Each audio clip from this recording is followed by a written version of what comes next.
फरीदाबाद के पिरथला विधानसभा पहुंचे इनेलो नेता अभय सिंह चौटाला ने कहा कि हरियाणा सरकार किसानों को एसपी और कर्मचारियों को पक्की नौकरी देने का जो वादा कर रही है वह सिर्फ चुनावी जुमला है। लोग अब इसके बहकावे में नहीं आएंगे। दरअसल आज फरीदाबाद के मोहना गांव की अनाज मंडी में इनेलो बसपा गठबंधन संयुक्त कार्यक्रम का आयोजन किया गया, जिसमें इनेलो नेता अभय सिंह चौटाला और बसपा के राष्ट्रीय कोऑर्डिनेटर आकाश आनंद पहुंचे थे। वहीं मीडिया से बातचीत करते हुए इनेलो नेता अभय सिंह चौटाला ने भूपेंद्र सिंह हुड्डा को आड़े हाथ लिया। उन्होंने कहा कि कांग्रेस की 10 साल की सरकार में भूपेंद्र सिंह हुड्डा ने किसानों की ज़मीन को कौड़ियों के भाव खरीदा था। इस ज़मीन को प्रॉपर्टी डीलर को दिलवाकर खुद उसमें पार्टनर भी बन गए। उन्होंने कहा कि बीजेपी सरकार ने 10 साल के कार्यकाल में कुछ नहीं किया। आने वाला समय बसपा और इनेलो गठबंधन का होगा। लोग बदलाव जरूर चाहते हैं। वहीं बसपा इनेलो गठबंधन संयुक्त कार्यक्रम में पहुंचे राष्ट्रीय कोऑर्डिनेटर आकाश आनंद ने मीडिया से बातचीत करते हुए कहा कि आने वाला समय बसपा और इनेलो गठबंधन का है।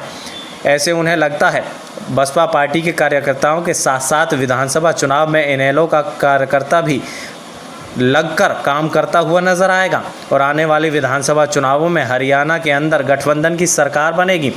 वहीं आपको बता दें कि पिरथला विधानसभा से पहले चुनाव लड़ चुके सुरेंद्र वशिष्ठ ने बहुजन समाज पार्टी के राष्ट्रीय कोऑर्डिनेटर आकाश आनंद और अभय सिंह चौटाला को चांदी का मुकुट पहनाकर उनका सम्मान किया। वहीं उन्होंने कहा कि पिरथला विधानसभा फिर से बहुजन समाज पार्टी के पाले में होगी और मीडिया से बातचीत करते हुए उन्होंने बताया कि अब की बार लगभग 45 सीटें जीतकर गठबंधन की सरकार बनाने का काम करेंगे।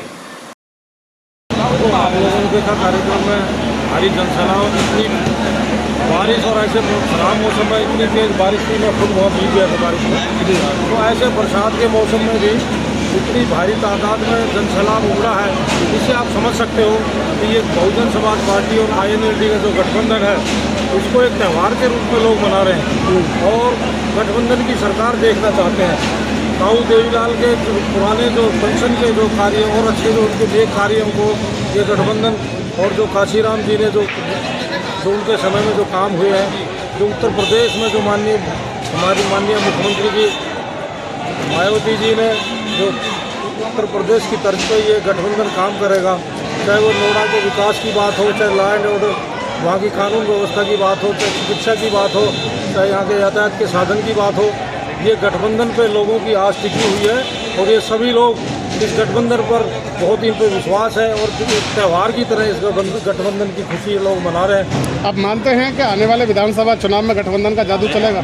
हाँ, जिस प्रकार पहले गठबंधन हुआ था 1998 में, जब 10 में से 5 लोकसभा जीती गई थी, तो लगभग 5 लोकसभा का मतलब 45 विधानसभा सीटें, तो ये गठबंधन 45 प्लस विधानसभा जीत के आएगा और निश्चित तौर पर सरकार गठबंधन बनाएगा और माननीय अभय चौटाला जी मुख्यमंत्री होंगे हरियाणा में।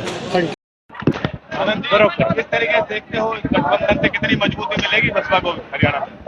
देखिए, बसपा से ज़्यादा यहाँ पे जो हरियाणा के सभी किसान, SC ST OBC समाज के पिछड़े भाई हैं, उन सबको ताकत मिलेगी। जब अभय सिंह चौटाला जी यहाँ पर मुख्यमंत्री बनेंगे तो वो सब समाज के लिए काम करने का काम करेंगे और यहाँ पे हमें पूरी उम्मीद है कि बसपा के साथ साथ इनेलो का कार्यकर्ता भी एकदम कमर कस के अब हम सबके साथ तैयार हैं। टिकटों को लेकर के कुछ हुआ तो आप पार्टी का दोनों पार्टी पर कितनी पार्टी कहाँ है? देखिए, वो जैसे कि आप जानते हैं हमारे सीनियर श्री अभय सिंह यहाँ पे हैं, तो वो इन सब पे कमेंट करना ज्यादा सही समझे। आनंद जी, लगातार हम देख रहे थे कि अमूमन हरियाणा के अंदर हर बार बसपा की 1 सीट आती थी। इस बार क्या लगता है कि गठबंधन का कितना असर देखने को सरकार बनाएंगे यार? सत्ता में चल के समझौते के बाद हमारे दोनों पार्टी के कार्यकर्ताओं का संयुक्त बैठक का एक कार्यक्रम रखा है। आज करीब 6 लोकसभा क्षेत्र हमारे कंप्लीट हो गए और दोनों पार्टी के कार्यकर्ताओं का उत्साह और जोश देखने वाला है। आज काम का समय है, बारिश भी है, उसके बावजूद मंडी का शेड है पूरा भरा हुआ था। इतने लोग बाहर बड़ी संख्या में बार में भी थे। ये बदलाव की निशानी है। लोग 10 साल कांग्रेस का राज देख चुके हैं कैसे हुड्डा ने खास करके आपके पलवल, फरीदाबाद, गुड़गांवा, झज्जर, जो एनसीआर के जिले थे, सोनीपत, वहां किसान की बेशम कीमती जमीन को कोड़ियों के दाम पे लिया, दफा 4-6 के नोटिस दिए और फिर उसको बड़े बड़े बिल्डरों के हाथ में सौंप करके उनका पार्टनर बन गया। लोग उस बात को भूल नहीं पाए। जहां लोग भाजपा को सत्ता से पार करेंगे, वहां कांग्रेस को सत्ता से दूर कर दें। उसका एक बड़ा कारण और भी है। एक एक हल्के में 15-15 कैंडिडेट बना रखे हैं, दोनों बाप बेटा। आप कोई पत्रकार भी चला गया और आपने कह दिया कि हुड्डा साहब मैं भी इलेक्शन लड़ना चाहता हूं, तो आपके कंधे पे हाथ धर दिया कि तू ज्वाइन कर ले और तू ज्वाइन करने के बाद मैं तेरी पैरवी करूंगा। चलो, तो आप देखना बहुत बड़ी भगदड़ मचेगी कांग्रेस में। हर हालत में बड़ा बदलाव आएगा। Indian national Lokdal party, Bahujan Samaj party की सरकार बनेगी। आपने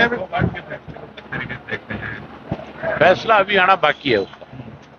जूरी के पास, जूरी जो इंटरनेशनल कमेटी की जूरी होती है उसके पास उसकी अपील गई हुई है।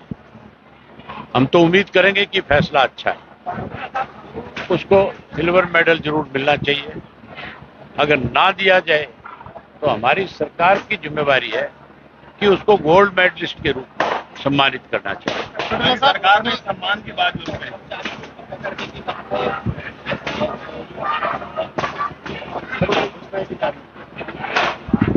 10 साल राज था इनका, इन्होंने कच्चे कर्मचारी भर्ती क्यों किया? पहले पक्के भर्ती करने चाहिए।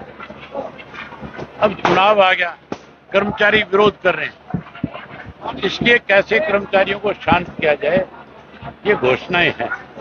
ये काम हम करेंगे, कोई नहीं करेगा। सीएम की जो घोषणा थी किसानों को लेकर के, आगे करोड़ का, कई करोड़ का कर्ज माफ करा है, 133 करोड़ का कर्जा माफ करने की बात है। वो कर्जा नहीं है, वो अभियान है। 133 करोड़ रुपया कर्जा तो एक गांव के किसानों पे मिल जाएगा आपको। वो तो एक गांव के किसान का भी मिल जाएगा। मेरा बड़ा गांव है और वहां अगर वहां के किसान का कर्जा देखोगे तो मेरे ख्याल 5-4 हजार करोड़ रुपया मिलेगा।